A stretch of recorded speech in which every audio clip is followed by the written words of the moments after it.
Valmentaja Sami Kapanen, HPK oli Tylyn vieras tänään, kommentit pelistä.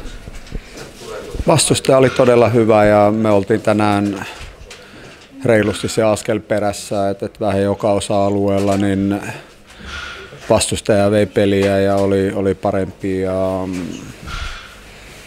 ei siinä hirveästi jää selittelyä, että kyllä se pelin kulku oli aika selvä ja isosti pitää tästä pystyä ottaa oppia, ammentaa, mennä eteenpäin, mutta saatiin semmoinen näyttö, että meillä on työmaata kyllä edessä. Mihin asioihin haluat, että joukkue keskittyy ensi viikolla ennen kuin taas ensi viikon perjantaina pelit jatkuu? Liike, pelinopeus. Ja se pelinopeus ei aina ole pelkästään sitä, että luistellaan miljoonaa. Pitää pystyä etenemään viisikkona vähän paremmin ja pelinopeuttaa isosti myös se hyökkäyspelaaminen, että me pystytään viisikkona tekemään töitä ja yhdessä ja se, että se kiekko liikkuu paremmin, että syöttölaatu paineen alla niin pitää pystyä olemaan parempi ja HPK:n karvauspelaaminen oli todella hyvä, heidän kiekollinen peli oli todella hyvä ja meidän pitää päästä lähemmäksi sitä tasoa, jos me halutaan haastaa nämä kärkijoukkueet niin kuin ilta toisen jälkeen ja sitä me lähdetään tavoittelemaan.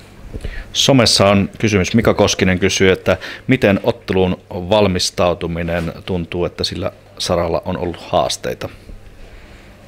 No, jos tuon nyt vähän raflaavasti vastaa, että toinen on istunut eilisen illan täällä Kuopiossa ja katsonut meidän peliä, kun me pelattiin Mikkelissä, niin se lähtökohta on silloin vähän erilainen. Niin kyllä mun mielestä niin me tehtiin kaikkemme, että me oltaisiin valmiita tähän peliin ja valmisteltiin itseämme, mutta se, että toinen pelaa tällä hetkellä todella kovalla itseluottamuksella ja joukkueessa on hyvä tatsi päällä ja me sitä itseluottamusta rakennetaan. Se oli ihan hyvällä pohjalla eilisen pelin jälkeen, mutta ei me päästy sille tasolle, mitä tänään olisi tarvittu, että me olisi pystytty voittaa. Että me olisi pitänyt pystyä puolustamaan vähän tiiviimmin ja hyökätä vähän napakammin ja se jäi tänään vähän vajaksi.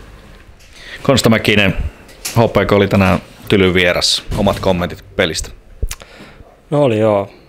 Tosi hyvä joukko, tai pelasi kyllä tosi hyvin ja teki meidän pelistä kyllä vaikeaa ja kovasti yritettiin ja koitettiin, mutta ei löydetty ihan kyllä niitä väyliä sinne maalille ja sitä kiekkoa riittävästi. Saatu ihan niin vaarallisia tilanteita sitten. Olihan siinä muutamia paikkoja ja tietysti ja sitten pienesti kiinni meneekö vai eikö, mutta sitten kun ei mene, niin sitten se rupeaa tollain kääntyy vastustajalle ja oli aika tylyt lukemat sitten. Tässä on viikko aikaa ennen seuraavaa koitosta, niin millä tavoin pelaaja kääntää tästä katseet sitten seuraavaan matsiin? No tietysti pelejä tulee tai on paljon tässä nyt koko ajan ja ei niitä kannata niinku jäädä muhiin liian pitkään, on se sitten voitto tai häviö, niin kumpiakaan. Nyt huomenna vähän huilataan ja sitten ensi viikolla taas harjoitellaan.